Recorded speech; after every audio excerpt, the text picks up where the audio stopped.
पिछली जो वीडियो अब तक हमने देखी हैं पढ़ी हैं उसमें प्रथम कर्नाटक युद्ध के बारे में तो हम पढ़ ही आए पूरा। दूसरे कर्नाटक युद्ध के कारण हमने पढ़ लिए हैं। आज किस प्रकार से दूसरा कर्नाटक युद्ध जो है घटित हुआ अंग्रेजों और फ्रांसीसियों के बीच में, उसके बारे में हम चरणों में अध्ययन जो है करने वाले हैं। हम पढ़ चुके हैं कि हैदराबाद व कर्नाटक में जो है गृह युद्ध की स्थिति बनी हुई थी। कब क्या जो है वहाँ हो जाए कोई आसान नहीं थी, कौन सा समझौता हो जाए, कौन सी लड़ाई हो जाएगी। अगर हम डुप्ले की बात करते हैं, डुप्ले ने इस में क्या किया, चंदा साहिब को वो गवर्नर बनवाने में जो है कर्नाटक के कामयाब हो जाते हैं नवाब। तो दूसरी ओर मुजफ्फर जंग को सैनिक सहायता देकर नासिर जंग को भी जो है उन्होंने पराजित कर दिया। मतलब मुजफ्फर जंग भी उनका जो उनकी तरफ का व्यक्ति है वो भी सफल होता है कुल मिलाकर। इस तरह से कुल मिलाकर जो है डुप्ले अपनी योजना में पूरी तरह से कामयाब हैं। दोनों शासकों ने डुप्ले को खूब जो है धन दिया, फ्रांसीसियों को सेना में रखा और इलाका भी दिया गया। मुजफ्फर जंग ने कृष्णा नदी के दक्षिण का जो इलाका था, दक्षिण का जो भाग देकर वहां का गवर्नर भी उसको बना दिया। डुप्ले ने मुजफ्फर जंग की सहायता के लिए उसके अनुरोध पर कैप्टन बुसे को हैदराबाद में तैनात कर दिया।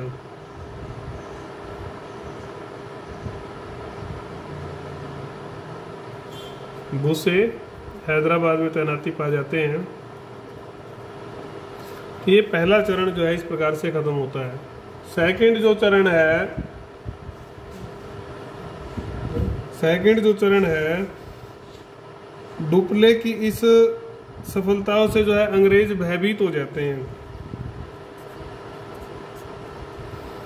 अब उन्होंने भी कदम उठाने शुरू कर दिए। उन्होंने क्या किया, जिस समय चंदा साहिब ने घेरा डाला हुआ था तंजौर को जीतने के लिए, उसी समय अंग्रेज मोहम्मद अली व नासिर जंग ने आक्रमण कर उसे हरा दिया। पांडिचेरी में उसको शरण लेनी पड़ी। तीनों ने फिर मिलकर, तीन कौन कौन है दोबारा देख लें आप, अंग्रेज, मोहम्मद अली जो कर्नाटक में था और नासिर जंग जो हैदराबाद में था। तीन लोग मतलब जो अंग्रेजों के पक्ष में थे, अंग्रेजों के दो पक्ष के और दो खुद एक अंग्रेज, तीनों ने मिलकर फिर जो है उन्होंने मुजफ्फर जंग को पराजित किया और फिर उसका वध भी करवा दिया गया। पहले तो बंदी बनाया फिर वध करेंगे, बंदी बना लिया। तो इस तरह से अब दूसरा जो चरण आया, इसमें अंग्रेजों की जो स्थिति है वो पूरी तरह से मजबूत हो गई। पहले में चरण में जो कामयाब था वो आपका गवर्नर डुप्ले था। अब थर्ड चरण आता है। थर्ड चरण में डुप्ले दुखी था क्योंकि वो असफल हो गया था, कुछ योजना में विचलित नहीं हुआ, लेकिन उसने शक्ति और कूटनीति का प्रयोग जो है जारी रखा। इस शक्ति और कूटनीति के बल पर उसने एक षड्यंत्र द्वारा नासिर जंग का जो है वध करवा दिया और मुजफ्फर जंग को जो है जेल से रिहा करवा लिया इसने और हैदराबाद की सत्ता दे दी। तो एक तरफ तो थोड़ा इसको राहत मिली, दूसरी तरफ चंदा साहब जो है तंजौर नहीं जीत पाए। कर्नाटक की राजधानी में उसकी स्थिति अच्छी थी। इसी बीच में किसी सेवक ने मुजफ्फर जंग का जो है वध वो जो है उसका कर देता है।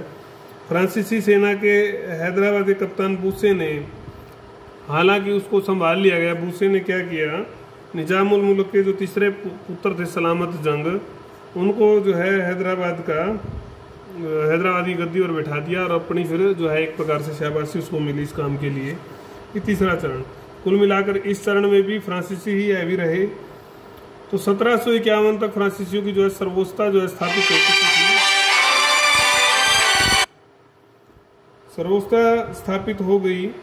तो अब मद्रास के अंग्रेजी गवर्नर सोडर्स ने डुप्ले या चंदा साहब को नवाब गवर्नर मानने से इनकार कर दिया। अंग्रेजों ने। मोहम्मद अली को सैनिक सहायता देकर, मोहम्मद अली जो कर्नाटक में था उसको सहायता दी गई अंग्रेजों के द्वारा और डुप्ले के विरुद्ध उसको भड़काया गया। इसी समय मोहम्मद अली तिरुचिनापल्ली में था। डुप्ले और चंदा साहिब जो है निर्णय कर लेते हैं कि इसको पकड़ा जाए। पकड़ने का जो फैसला लेते हैं, फ्रांसीसियों ने चंदा साहिब ने त्रिचनापल्ली को घेर लिया। घेरा हुआ मोहम्मद अली व अंग्रेजों ने इसे तोड़ने का प्रयास किया घेरे को। दोनों को ही अपने उद्देश्य में सफलता नहीं मिली। इसी समय एक अन्य अंग्रेज रॉबर्ट क्लाइव की जो है एंट्री होती है इस स्टोरी में। अब उन्होंने एक कूटनीतिक कदम उठाया। एक छोटी सी सेना जो है लेकर वो चंदा साहिब की राजधानी जो अरकाट होती है उस पर आक्रमण कर देते हैं। अब चंदा साहिब के लिए बड़ी उलझन की स्थिति पैदा हो जाती है कि वो किसको बचाए, अपनी राजधानी बचाए या त्रिचनापल्ली जीते।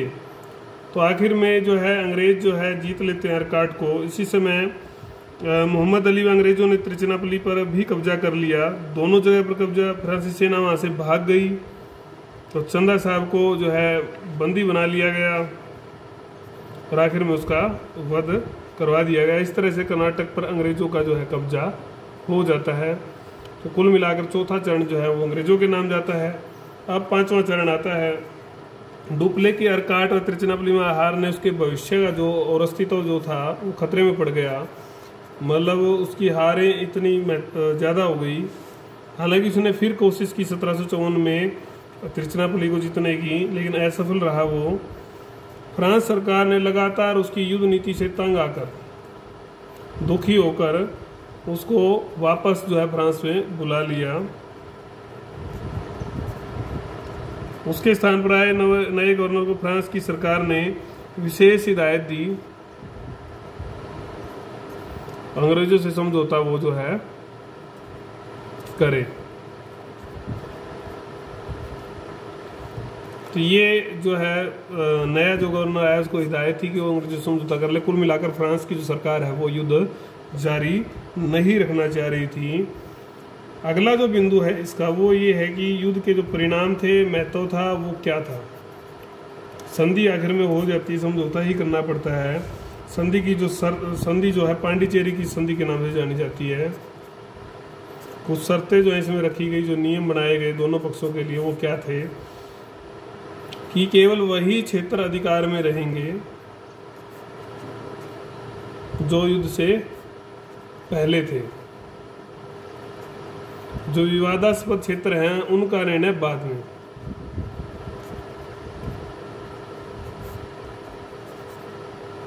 निर्णय बाद में जो है किया जाएगा। दोनों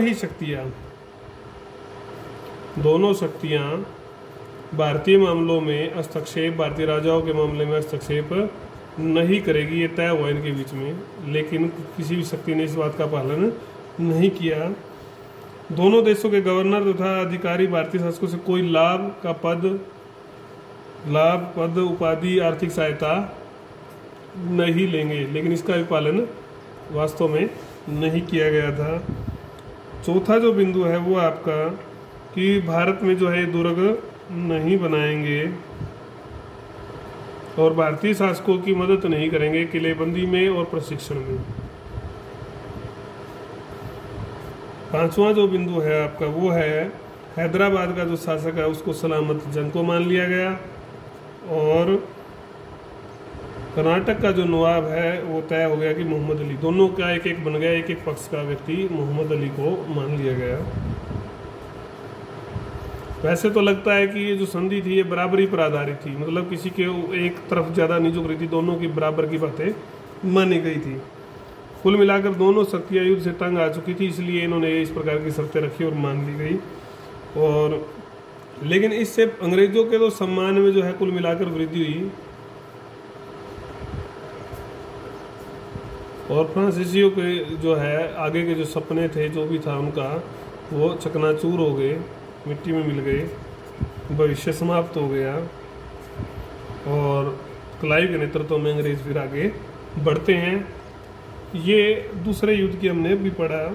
तीसरा जो युद्ध है उसके कई कारण जो है थे, लेकिन दो कारण मुख्य थे। थर्ड युद्ध के कारण हम इसमें ही देख लेते हैं। कारण क्या था कि तो ये पांडिचेरी की जो संधि थी, ये क्या इस संधि से असंतुष्ट थे दोनों ही पक्ष संधि से।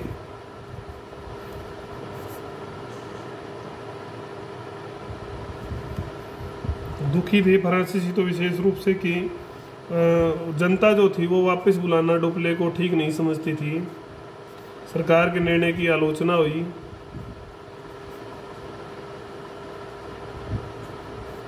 यह परिपक्व निर्णय माना गया। फ्रांसीसियों की तौहीन होती है, उनको तो कुछ नहीं मिलता, ऐसा माना गया। अंग्रेज असंतुष्ट इसलिए थे कि विजय प्राप्त करके भी बड़ा लाभ नहीं मिला अंग्रेजों को, इसलिए अंग्रेज भी दुखी थे। दूसरा, वे सलामत जंग को हैदराबाद का निजाम किसी भी कीमत पर स्वीकारना नहीं चाहते थे। तीसरा, यह कि संधि में आश्वासन दिया गया था, आश्वासन था कि वो हस्तक्षेप नहीं करेंगे, लेकिन ऐसा तो हो ही नहीं सकता था क्योंकि उनको तो पूरा अधिकार क्षेत्र पे, तो ये तो ऐसा ही होता कि अपने पैर पर कुल्हाड़ी मारना, तो इस चीज़ को भी नहीं मानने वाले थे। तो ये कुछ कारण थे, दोनों पक्षों ने ही इसका पालन नहीं किया, जिसके कारण से फिर युद्ध तो होना ही था और आरोप प्रत्यारोप का दौर ही जो है चलता रहा। दूसरा है यूरोप में सप्तवर्षीय युद्ध, जो मुख्य कारण था। बहुत लंबा युद्ध, 7 साल लंबा युद्ध जो है बहुत बड़ा युद्ध हो जाता है। 1756 में शुरू हुआ, 63 तक चलता है सप्तवर्षीय युद्ध। ये राजनीतिक जो परिप्रेक्ष्य थे वहाँ के यूरोप के, उनके मतभेद जो थे उसके कारण ही जो है हुआ था, मौलिक मतभेद थे। और ये जैसे जहाँ जहाँ पर दोनों शक्तियाँ थी उन्हीं सारे स्थानों पर ये फैल गया जल्दी से। कुल मिलाकर शत्रु पक्ष को जो है वहाँ पर कमज़ोर करना और उनके अस्तित्व को जो है मिटाना ही इनका दोनों का उद्देश्य बन गया था। तो ये फूट पड़ा ये तीसरे विश्व युद्ध के रूप में कुल मिलाकर ये परिस्थितियाँ बनी। तो आपको समझ में आ गया घटनाएं द्वितीय युद्ध की है, द्वितीय कर्नाटक युद्ध की घटनाओं को हमने 5 चरणों में जो है आपके यहाँ पढ़ा। फिर उसके बाद इसके परिणाम है तो जो संधि की शर्तों के अनुसार है। फिर तीसरा युद्ध हम पढ़ रहे थे तो उसके जो कारण है वो 2 कारण हमने पढ़े। तो अब इसकी भी हम क्या पढ़ेंगे, घटनाएं पढ़ेंगे। वो वीडियो संख्या आपकी 6 होगी। फिर हम घटनाएं वही चरणों में इसका भी आएगा, फिर परिणाम महत्व आएगा और फिर सफलता असफलता के कारण आएंगे।